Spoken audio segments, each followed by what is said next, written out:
Assalamualaikum. I am Muhammad Zain Arshad from the platform of Pro Genius Student. So today we are going to discuss the most important and repetitive MCQs of academics that are being asked in Pakistan Air Force intermediate jobs, whether it is GDP, Air Defense, Aeronautical Engineering, Air Force and SG and Logistic branch.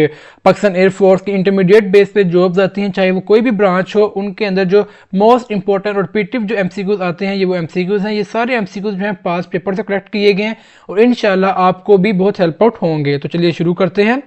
Question number 1 हमारे पास है, heat is a form of, we have the 4 option and the right answer is energy. heat is a form of energy कि heat energy की एक form है।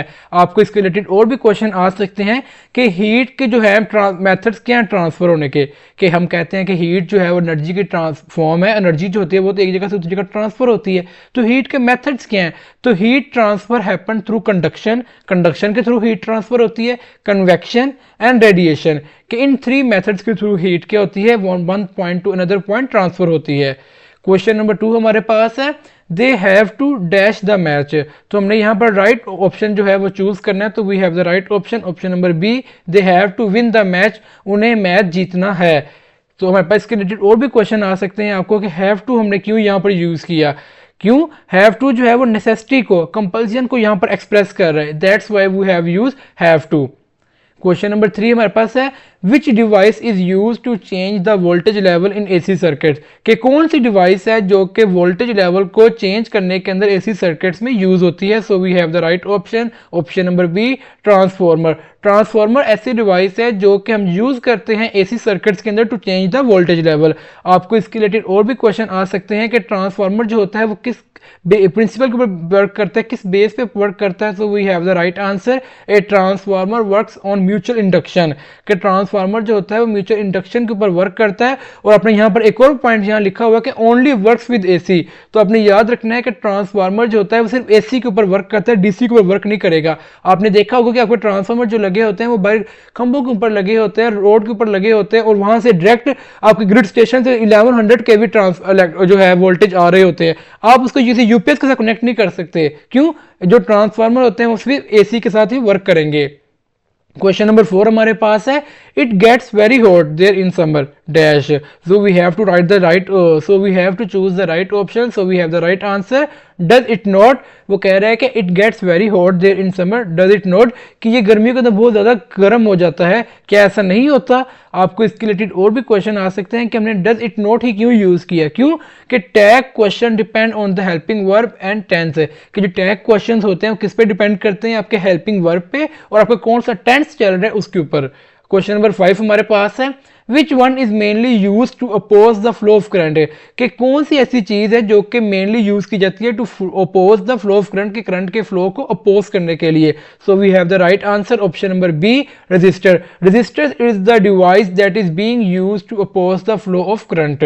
आपको इसके related और भी क्वेश्चन आ सकते हैं कि रजिस्टर जो होता है, रेजिस्टेंस उसकी किस यूनिट के अंदर मेजर की जाती है। So we have the right answer, resistance is measured in ohm, कि रेजिस्टेंस जो होती है वो ओहम के अंदर मेजर की जाती है। इसी तरह यहाँ पर आपके एक और क्वेश्चन भी जनरेट हो रहा है, क्वेश्चन के करंट का जिक्र किया गया है, तो करंट किस यूनिट में हमारे पास मेजर होता है? तो आपने याद रखना है कि करंट जो होता है वो एम्पेयर के अंदर यूज होता है, एम्पेयर के अंदर मेजर किया जाता है। क्वेश्चन नंबर 6 हमारे पास है, he said I am ill.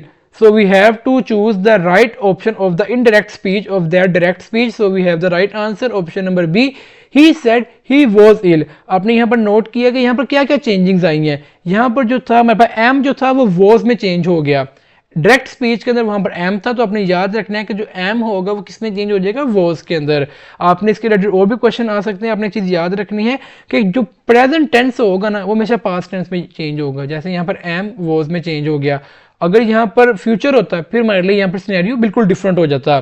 Question number 7 हमारे पास है, which method of heat transfer occurs in fluids, liquid and gases, कि कौन सा ऐसा मेथड ऑफ हीट ट्रांसफर है जो कि फ्लूइड्स के अंदर होता है, लिक्विड और गैसेज के अंदर होता है। So we have the right option, option number B, convection. अभी हमने पीछे डिस्कस किया था कि हीट जो है वो 3 मेथड्स के थ्रू ट्रांसफर होती है, तो उनमें से एक मेथड है कन्वेक्शन। आपको इसके रिलेटेड और भी क्वेश्चन आ सकते हैं कि कन्वेक्शन की क्या कैरेक्टरिस्टिक है, तो आपने याद रखना है convection currents are common in water boiling and wind formation, कि जो कन्वेक्शन करंट्स होते हैं ये कहां पर कॉमन है, वाटर बॉइलिंग के अंदर या फिर विंड इंफॉर्मेशन के अंदर। क्वेश्चन नंबर 8 हमारे पास है, Saira is dash the children park.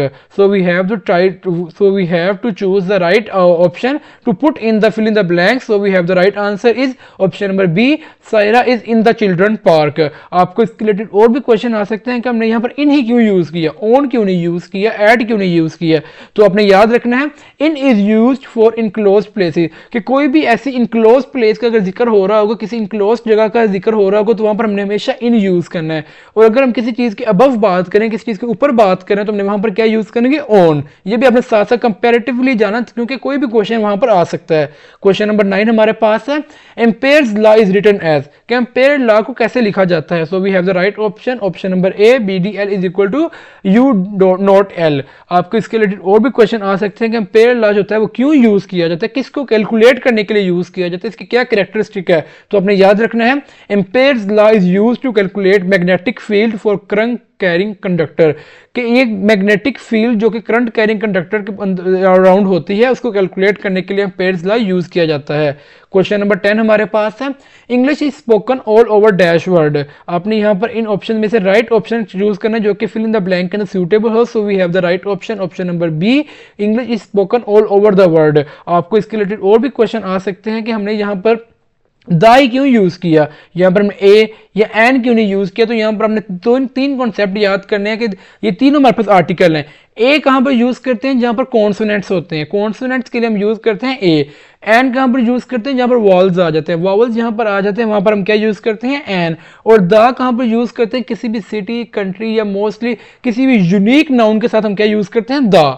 Question number 11 हमारे पास है, magnification is related to.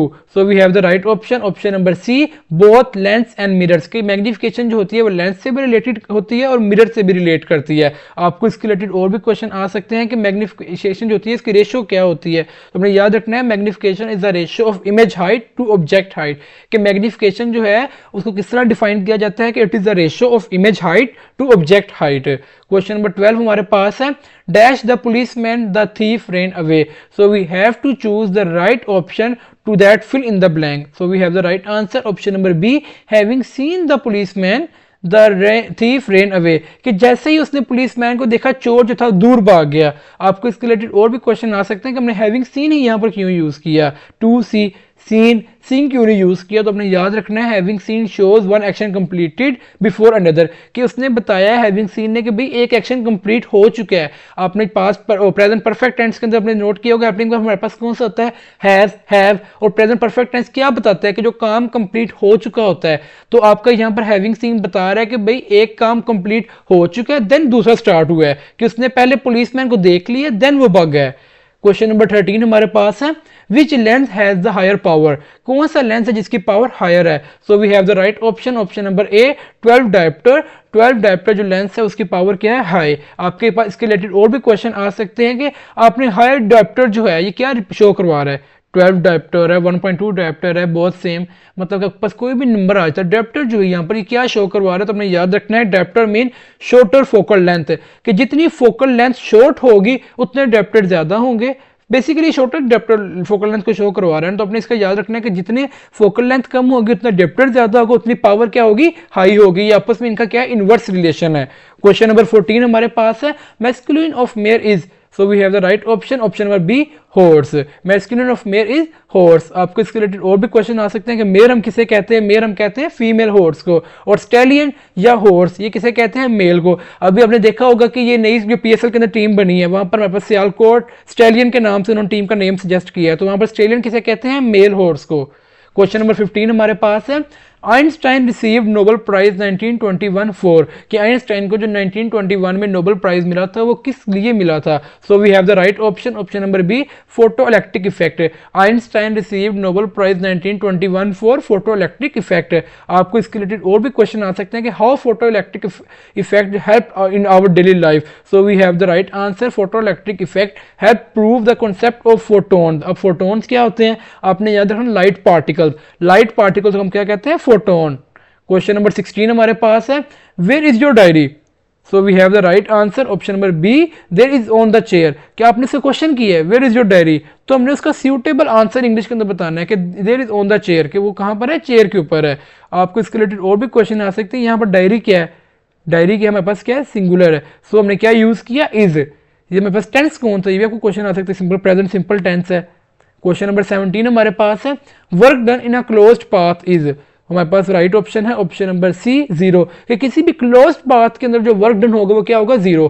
Let's suppose आप ए पॉइंट से शुरू होते हैं और आप ट्रैवल करते हैं बी से सी से दोबारा आप ए पे आ जाते हैं, तो हमने टोटल वर्क डन कितना किया है, सिर्फ 0। क्यों, जब भी आप एक क्लोज्ड पाथ के अंदर वर्क डन करेंगे तो हमेशा क्या होगा, 0। ये आपने चीज याद रखनी है, ये आपको विजुअल डायग्राम्स के थ्रू भी इस तरह के क्वेश्चंस आते हैं और इस तरह इंटेलिजेंस के अंदर भी आ जाता है, कई दफा कॉन्सेप्ट ये यूज होता है और आपको एकेडमिक्स के अंदर ये बड़ा इंपॉर्टेंट क्वेश्चन बार बार आता है कि work done in a closed path. तो आपने याद रखना है, इन closed path work done will always be 0, चाहे आप जितने मर्जी हजारों किलोमीटर आगे चल के वापस आ गए हैं। आपको इसके रिलेटेड और भी क्वेश्चन आ सकते हैं कि in conservative field work depends only on initial and final position. जैसे मैंने अभी आपको बात बताई कि वर्क डन जो होता है वो डिपेंड करता है कि आपकी इनिशियल पोजीशन क्या थी और आपकी फाइनल पोजीशन क्या थी। अगर आप ए से शुरू हुए, खो आप हजारों पॉइंट से गुजर के ए पे वापस आ गए तो आपका वर्क डन 0 है, लेकिन आप ए से शुरू हुए बी पे गए हैं तो आपका वर्क डन जो होगा वो ए से बी के दरमियान जो वर्क हुआ होगा वो वर्क डन होगा। क्वेश्चन नंबर 18 हमारे पास है, dash you ever dash her, so we have the right answer option number A, did you ever see her, कि क्या तुमने कभी इसको देखा है। ये हमारे पास टेंस कौन से है, तो ये हमारे पास टेंस है पास्ट इंडेफिनिट टेंस। क्यों, यहाँ पर मैं डिड यूज कर लिया है और डिड हमें क्या शो करवा रहा है कि आगे हमने क्या कौन सी फॉर्म ऑफ वर्ब यूज करनी है, फर्स्ट फॉर्म ऑफ वर्ब। आपने यहाँ पर ये चीज याद लाजमी रखनी है कि जब भी हम डिड यूज कर लेंगे पास्ट इंडेफिनिट के अंदर तो हमने हमेशा first form of verb use करनी है, और जब हम डिड नहीं यूज करेंगे हमारे पास अफर्मेटिव या अफर्मेटिव सेंटेंस होगा तो हमेशा हमारा वर्ब की second form of verb use होगी। क्वेश्चन नंबर 19 हमारे पास है, a conservative field is one in which, so we have the right option option number C, work done in closed path is 0, कि उस फील्ड को क्या कहते हैं जिसके अंदर हमारे पास वर्क डन या क्लोज्ड पाथ के अंदर 0 हो तो उसे हम क्या कहते हैं, कंजर्वेटिव फील्ड। आपको इसके रिलेटेड और भी क्वेश्चन आ सकते हैं कि इसकी कोई एग्जांपल्स हमें दें। So gravitational and electrostatic fields are examples of conservative fields. Question number 20 हमारे पास है, what is his name, so we have the right answer, his name is Jamil, कि आपने से क्वेश्चन किया what is his name, so the right answer in English is his name is Jamil, उसका नाम जमील है। आप क्वेश्चन नंबर 21 हमारे पास है, absolute potential energy is taken as 0 at, so we have the right option option number B, infinity, कि absolute potential energy है वो इन्फिनिटी पे जाके 0 कंसीडर की जाती है। आपको इसके रिलेटेड और भी क्वेश्चन किए जाते हैं कि ग्रेविटी के लिए इसका क्या उसका रोल होगा, तो for gravity potential energy become 0 at infinite distance, कि इन्फिनिट डिस्टेंस पे जब हम जाते हैं तो वहां पर हमारे पास जो होती है potential energy, absolute potential energy वो 0 हो जाती है।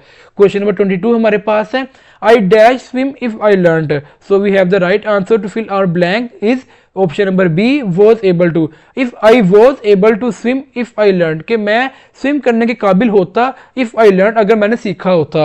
हमारे पास इसके रिलेटेड और भी क्वेश्चन आ सकते हैं कि यहाँ पर हमने कौन सा कंडीशनल यूज किया या कौन सा टेंस यूज किया, तो हमने यहाँ पर पास्ट टेंस यूज किया है। ये चीज आपने याद रखनी, वॉज जहाँ पर भी आएगा वॉज शो करवाता है कि ये बात पास्ट में हो रही है, कह रहा है कि अगर मैंने सीखा होता तो मैं इसको, अगर मैंने स्विम करने के काबिल होता, अगर मैं इसको सीख लेता, पास्ट की बात कर रहा है वो, प्रेजेंट की बात नहीं कर रही, चीज आपने याद रखनी है। ये सेकंड कंडीशनल आइडिया है।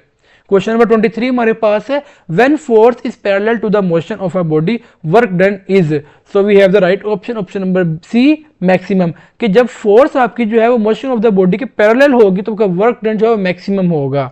आपको इसके रिलेटेड और भी क्वेश्चन आ सकते हैं कि वर्क डन का जो है फॉर्मूला क्या है, वो किस तरह वर्क डन को कैलकुलेट करते हैं, so we have the right of answer, W is equal to FS cos theta, कि work done is given by W is equal to FS cos theta. Question number 24 हमारे पास है, Karachi is a dash populated city of Pakistan, so we have the right answer option number B, thickly, Karachi is a thickly populated city of Pakistan. आपको इसके related और भी question आ सकते हैं कि थिकली पॉपुलेटेड का मतलब क्या है, तो आपने याद रखना है, thickly populated means very crowded. अब यहाँ पर क्राउडेड का मतलब क्या है, हजूम को क्राउडेड कहते हैं, कि जहां पर काफी ज्यादा लोग खड़े हों या काफी लोग मौजूद हों, हजूम को इंग्लिश में क्या कहते हैं, क्राउड। और थिकली पॉपुलेटेड का मतलब क्या है, वेरी क्राउडेड, बहुत बड़े हजूम।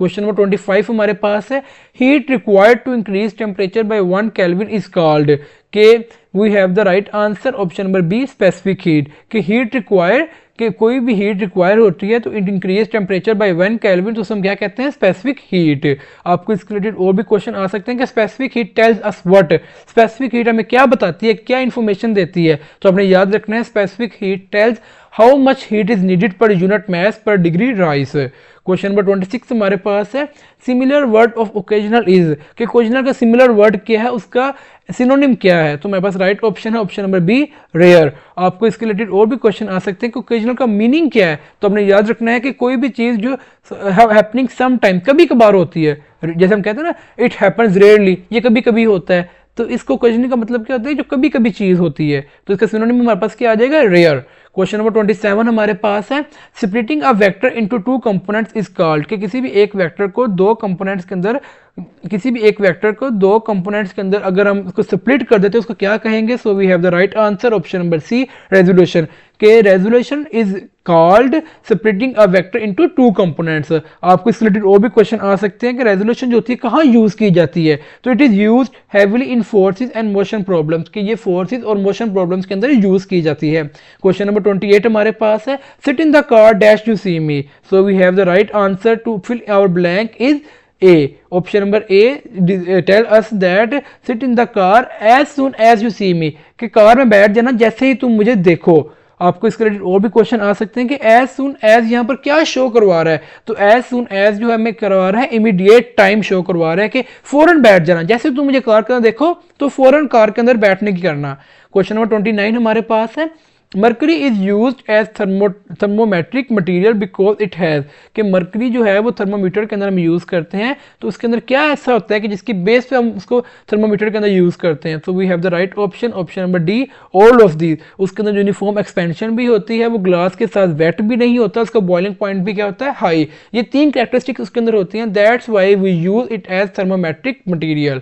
आपको इसके रिलेटेड और भी क्वेश्चन आ सकते हैं कि मर्करी की कोई आप बताएं कैरेक्टरिस्टिक बताएं, तो हमने याद रखना है mercury remains liquid over a wide range of temperature, कि मर्करी जो है ना बॉइलिंग पॉइंट बहुत हाई है, कि आप उसको जितना मर्जी टेम्परेचर दे लो वो इतनी आसानी से बॉयल नहीं होता, इतनी जल्दी से मेल्ट बॉयल नहीं होता, वो अपने लिक्विड स्टेट के अंदर ही रहता है। क्वेश्चन नंबर 30 हमारे पास है dash your brother like to speak. So we have the right answer option number B does your brother like to speak. आपको इसके रिलेटेड और भी क्वेश्चन आ सकते हैं कि यहाँ पर डज ही क्यों यूज किया है। तो आपने याद रखना है किसी भी थर्ड पर्सन सिंगुलर के लिए हम क्या यूज करते हैं, डज। और ये कौन सा टेंस है ये भी आपको क्वेश्चन आ सकता है। तो ये मेरे पास प्रेजेंट इंडेफिनिट टेंस है, और प्रेजेंट इंडेफिनिट टेंस का भी ये इंट्रोक्टिव क्वेश्चन है। क्वेश्चन नंबर 31 हमारे पास है force is directly proportional to product of masses and inversely proportional to square of distance is.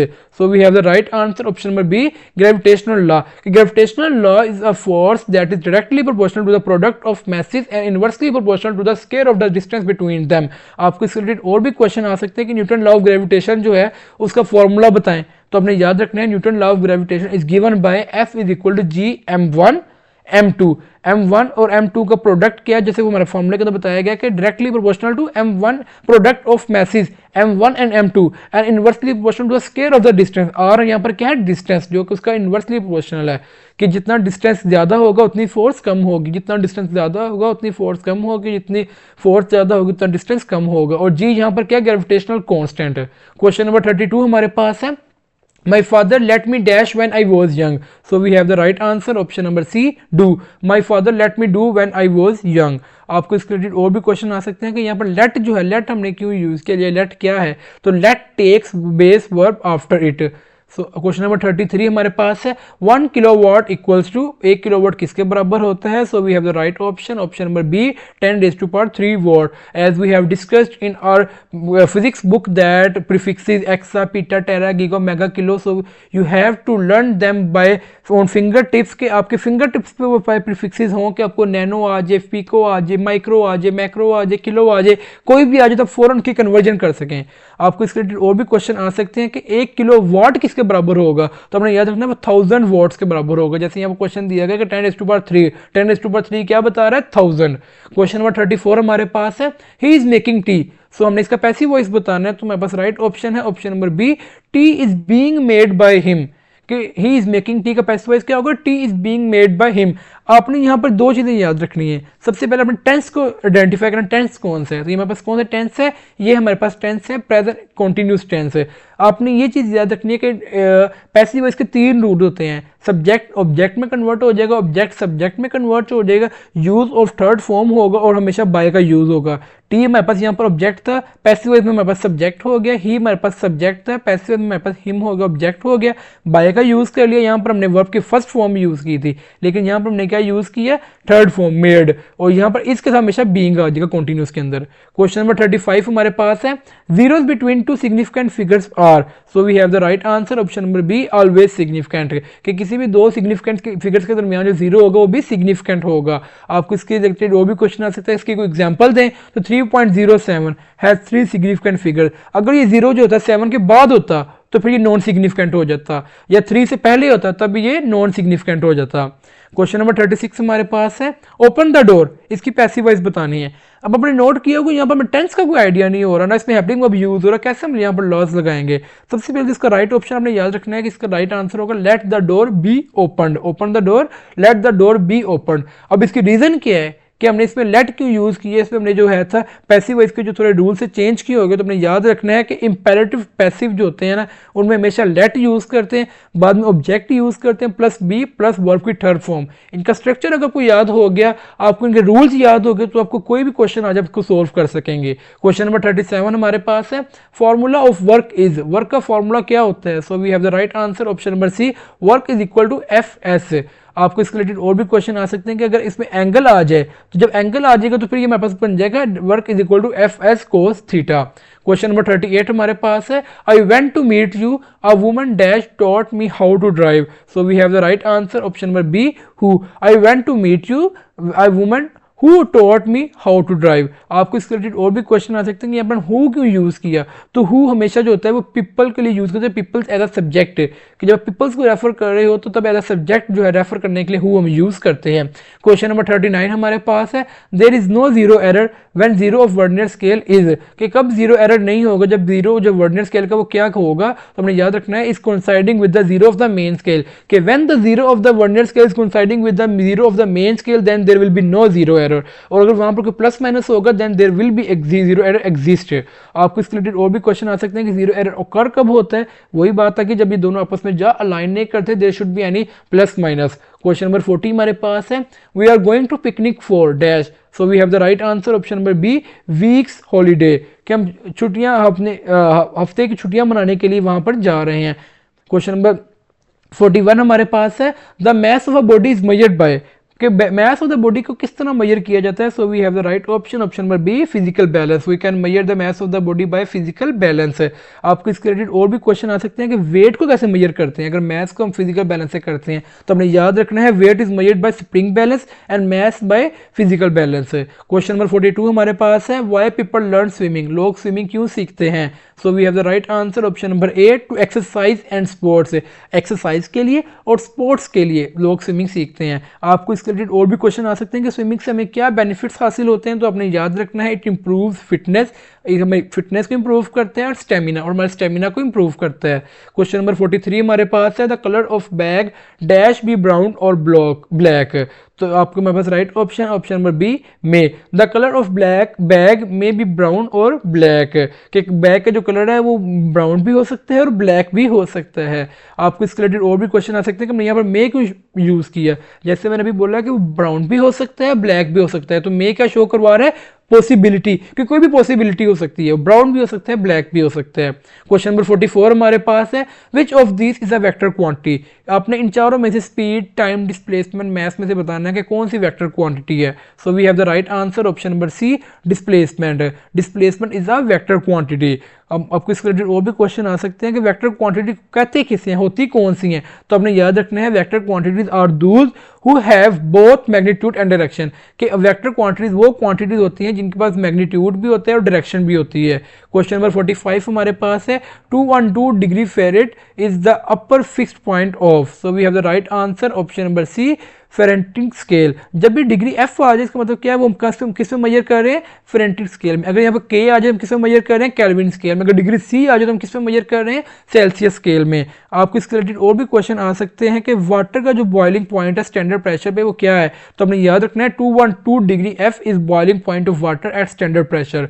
जिस तरह हमारे पास 100 डिग्री सेल्सियस होता है, इसी तरह 212 डिग्री एफ पे जो वाटर जो होता है बॉयल करना स्टार्ट कर देता है रूम टेम्परेचर के ऊपर। क्वेश्चन नंबर 46 हमारे पास है he is sitting dash Ali and Ajmal, so we have the right answer option number B between, he is sitting between Ali and Ajmal. अब यहाँ पर क्वेश्चन अराइज होता है हमने बिटवीन ही क्यों यूज किया, अमंग क्यों नहीं यूज किया, तो हमने याद रखना है बिटवीन जो होता है वो दो लोगों के लिए यूज होता है, दो या दो लोग या चीजें कुछ भी हो सकता है, किसी भी दो चीजों के लिए लोगों के लिए बिटवीन यूज करते हैं, लेकिन अगर दो से वो इंक्रीज कर जाएंगे फिर अमंग यूज करेंगे। क्वेश्चन नंबर 47 हमारे पास है specific heat of silver is, so we have the right answer option number B 235 joule. हमारे पास जो है स्पेसिफिक हीट ऑफ सिल्वर क्या है, 235 जाउल पर केजी पर केल्विन। आपको इसके रिलेटेड और भी क्वेश्चन आ सकते हैं कि मेटल्स का जो है वो स्पेसिफिक हीट वैल्यू क्या होती है, हाई होती है, लो होती है, तो हमने याद रखना है metals generally have low specific heat values, कि जो मेटल्स होते हैं उनका लो होता है specific heat values. Question number 48 हमारे पास है accurate is to precise as happy is to, so we have the right answer option number A joy. If accurate is to precise so happy is to joy. यहाँ पर similar use करें, similar synonyms लोग उन्होंने डाल दिए। Accurate का synonym क्या होता है मेरे पास, प्रिसाइज, तो हैप्पी का मेरे पास सिनोनिम क्या है, जॉय। आपको इसके रिलेटेड और भी क्वेश्चन आ सकते हैं कि जॉय का मतलब क्या होता है, तो हमने याद रखना है हैप्पी, बीइंग हैप्पी, खुश होना, एंजॉय करना चीजों को। क्वेश्चन नंबर 49 हमारे पास है density of mercury is, mercury की डेंसिटी क्या है, so we have the right answer option number B 13600 kilogram per cubic metre. Density of mercury is 13600 kilogram per cubic metre. आपको इसके रिलेटेड और भी क्वेश्चन आ सकते हैं कि क्या मर्करी की जो डेंसिटी है वो वाटर से ज्यादा होती है, तो हमने याद रखनी है yes, mercury is much denser then water. और आपको यहाँ पर एक और क्वेश्चन आ सकता है कि वाटर की डेंसिटी क्या होती है, तो वाटर की डेंसिटी होती है 1000 किलोग्राम पर क्यूबिक मीटर। आपने यहाँ पर नोट किया कि तो यहाँ पर 1000 किलोग्राम पर क्यूबिक मीटर है, वो 13600 किलोग्राम पर क्यूबिक मीटर है। तो आपके पास एक ह्यूज डिफरेंस है इसके दरमियान कि 12600 पर क्यूबिक मीटर का जो हमारे पास यहाँ पर क्या है डिफरेंस है। तो इसलिए हमारे पास रिजल्ट क्या है कि मर्करी जो है मच डेंसर है, बहुत ज्यादा डेंसर है। क्वेश्चन नंबर 50 हमारे पास है to arrive means, so we have the right answer option number A to come. Arrive का मतलब क्या होता है, आना। वही हमने यहाँ पर बात की कि अराइव मीन्स टू रीच और कम टू प्लेस, कि अराइव का मतलब होता है कि पहुंच जाना या किसी जगह पर आ जाना। अब हम आपको एक इन्फॉर्मेशन और भी देना चाहते हैं कि हमारी डिस्क्रिप्शन के अंदर या फर्स्ट कमेंट के अंदर भी प्रोस्पेक्टस का लिंक मौजूद है, तो आप प्रोस्पेक्टस को जरूर गो थ्रू कीजिएगा। In that there is a complete procedure from apply to the final selection, that which steps will be included, physical, medical, interview, ISSB and any important query that will occur in your mind, that will be sought out by seeing and by reading out that prospectus. So must visit and must download that prospectus. आप उस prospectus को जरूर download कीजिएगा, आपको बहुत ज्यादा help out होगी। आपके माइंड में जो छोटी छोटी क्वेरीज है तमाम इंशाल्लाह रिजॉल्व हो जाएंगी।